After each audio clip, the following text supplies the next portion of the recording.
झारखंड के पूर्व सीएम हेमंत सोरेन शुक्रवार 28 जैन को रांची की बिरसा मुंडा जेल से बाहर आ गए। जेल के बाहर समर्थकों ने उनका स्वागत किया। हेमंत की पत्नी कल्पना सोरेन भी उन्हें लेने जेल पहुंची थी।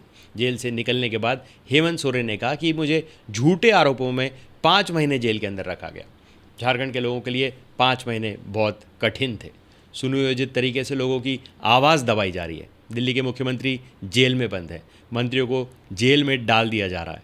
न्याय की प्रक्रिया इतनी लंबी हो रही है कि न्याय मिलने में कई महीने लग रहे हैं। मेरे मामले में कोर्ट का आदेश आज सभी को मिलेगा, उसे देखना चाहिए। कोर्ट के आदेश का आपको आकलन करना चाहिए, देखना चाहिए कि उसमें क्या कहा गया है। आज मेरी जेल यात्रा खत्म हुई। हेमंत को शुक्रवार सुबह ही ज़मीन घोटाले से जुड़े मनी लॉन्ड्रिंग मामले में हाई कोर्ट से जमानत मिली। कोर्ट ने कहा कि मनी लॉन्ड्रिंग केस में शामिल होने के ठोस सबूत नहीं मिले। हेमंत सोरेन को जमानत देते हुए हाईकोर्ट ने कहा कि वे prevention of money laundering act PMLA act के तहत जमानत की दोनों शर्तों को पूरा करते हैं।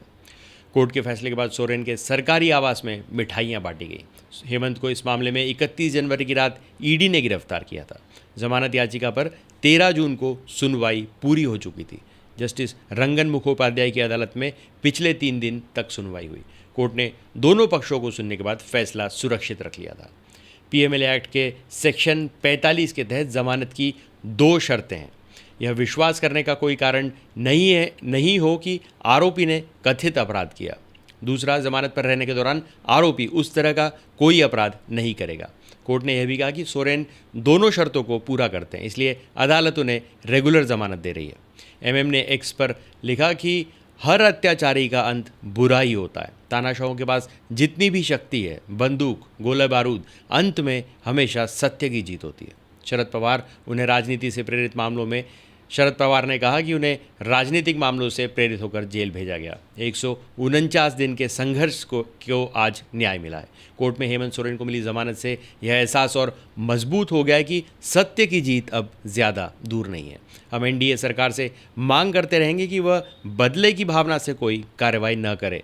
यह सुनिश्चित करने का प्रयास करे कि लोकतंत्र संविधान के अनुरूप फले फूले। बंगाल की सीएम ममता बनर्जी ने कहा, महत्वपूर्ण आदिवासी नेता और झारखंड के पूर्व मुख्यमंत्री हेमंत सोरेन को एक मामले के कारण इस्तीफा देना पड़ा, लेकिन आज उन्हें माननीय उच्च न्यायालय से जमानत मिल गई। हेमंत हमारे बीच फिर से हैं और आपका स्वागत है। 13 जून को ईडी की ओर से वकील एसवी राजू ने कहा कि हेमंत सोरेन को जमानत नहीं दी जा सकती। वे प्रभावशाली व्यक्ति, उन्हें जमानत मिली तो वो राज्य की मशीनरी का इस्तेमाल करते हुए जांच को प्रभावित कर सकते हैं। ईडी ने कोर्ट में आरोप लगाया कि सोरेन ने अवैध तरीके से बडगाई अंचल की 8.86 एकड़ ज़मीन पर कब्जा किया था। यह पीएमएलए 2002 में निहित प्रावधानों के अनुसार मनी लॉन्ड्रिंग है। हेमंत सोरेन की तरफ से सुप्रीम कोर्ट की वकील मीनाक्षी अरोरा ने पैरवी की। उन्होंने कहा कि इस केस में मनी लॉन्ड्रिंग का मामला नहीं बनता, यह पूरी तरह से राजनीतिक प्रतिशोध का मामला है। ईडी ने अपनी चार्जशीट में जिस जमीन पर बैंक्वेट हॉल बनाने की बात कही थी वह महज उसका अनुमान है। इसके पहले हेमंत सोरेन के वकील ने कोर्ट को बताया कि जिस 8.86 एकड़ ज़मीन को लेकर ईडी कार्रवाई कर रही है वह उनके नाम है ही नहीं। ईडी सिविल मामले को क्रिमिनल बना रही है। ऐसे में उन्हें दिल्ली के सीएम अरविंद केजरीवाल की तर्ज पर जमानत दी जाए। ईडी ने कोर्ट को यह भी बताया कि जब अभिषेक प्रसाद पिंटू से पूछताछ की गई तब उसने ही बताया कि हेमंत सोरेन के निर्देश पर ही उन्होंने सीएमओ में कार्यरत उदय शंकर को बरियातू की विवादित ज़मीन सत्यापन का निर्देश दिया था। इसके बाद उदय शंकर ने बडगाई के तत्कालीन अंचलाधिकारी मनोज कुमार को उक्त ज़मीन का सत्यापन करने को कहा था।